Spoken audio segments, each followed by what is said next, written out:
वहिनी, किमया कुठे गेलीये? सकाळपासून तिचा आवाज नाही, पाहिलं नाही. अगं तुला सांगणारच होते, ती ट्रीटमेंटसाठी गेलीये. डॉक्टर पै घेऊन गेले तिला. अजून कोणी नाही ना गेलं? बरोबर, आपलं असंच ठरलंय ना. डॉक्टर पै आहेतच, आणि काही तसंच असलं तर फोन करेन म्हणाले. अण्णांना मात्र सांगितलंय ती मैत्रिणींकडे गेली, नाहीतर ते तुला विचारतील. आणि वहिनी मी कसं सांगेन काही?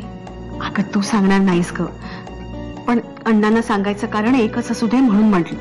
हो, नाहीतर तू काहीतरी वेगळं सांगायचीस आणि त्यांना उगाच संशय यायचा. आज येते असं म्हणाली आहे ना की माया, मग वेळ मिळाला की येईल ना ती.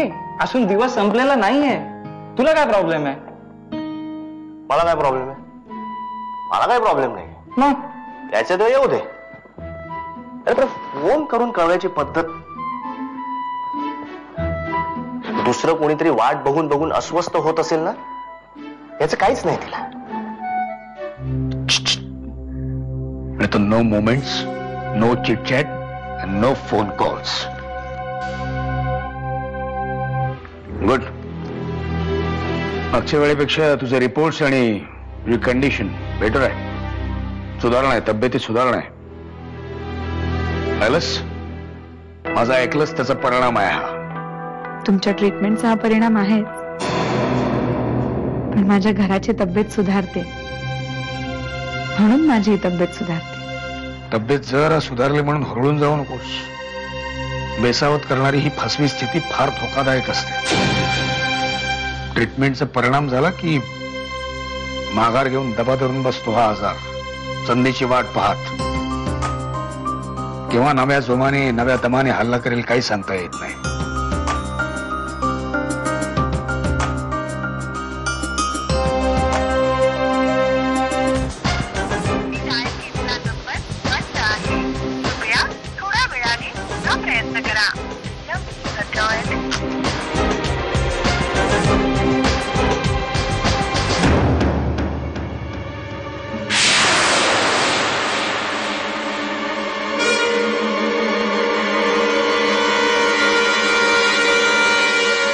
किमया, किमया नाहीये घरी. घरी नाही?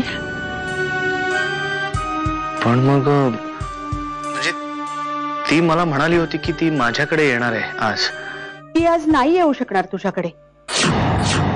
का? काही प्रॉब्लेम झालाय का? नाही, प्रॉब्लेम असं नाही. किमया, अरे ती तिच्या मैत्रिणीकडे गेलीये. पण मला तर म्हणाली होती येते म्हणून. अरे तिच्या लक्षात आलं नसेल, पण ती नंतर भेटेल ना तुला.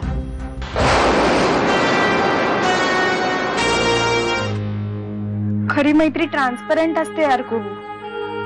काही लपवून न ठेवणारी, न सांगतात सगळं सगळं ओळखणारी. पण त्या मैत्रीतनं आता पडदा आल्यासारखा वाटतोय. तो मोकळेपणा, ती ट्रान्सपरन्सी कुठेतरी हरवली आहे यार. माझा ना मूडच गेला या सगळ्याचा विचार करून. तिच्या या वागण्याच्या मागे तिची बेपर्वाई, बेफिकिरी, स्वार्थीपणापेक्षा दुसरं काहीही कारण असू शकत नाही. तिच्या या वागण्याचा हाच अर्थ आहे की तिला माझी काहीही पडलेली नाही.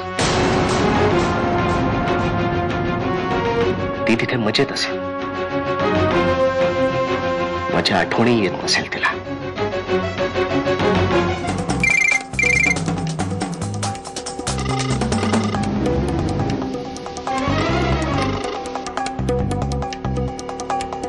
काय झालं? लागला नाही फोन? थँक्यू. बाबा, किमयाला इतका गंभीर आजार झालाय, तिला सारखं बरं नसतं, हॉस्पिटलमध्ये ट्रीटमेंट घ्यायला जावं लागतं. मग अशा वेळी तिच्या बरोबर आपल्यापैकी कोणी का नाही जात? म्हणजे गेलं पाहिजे ना.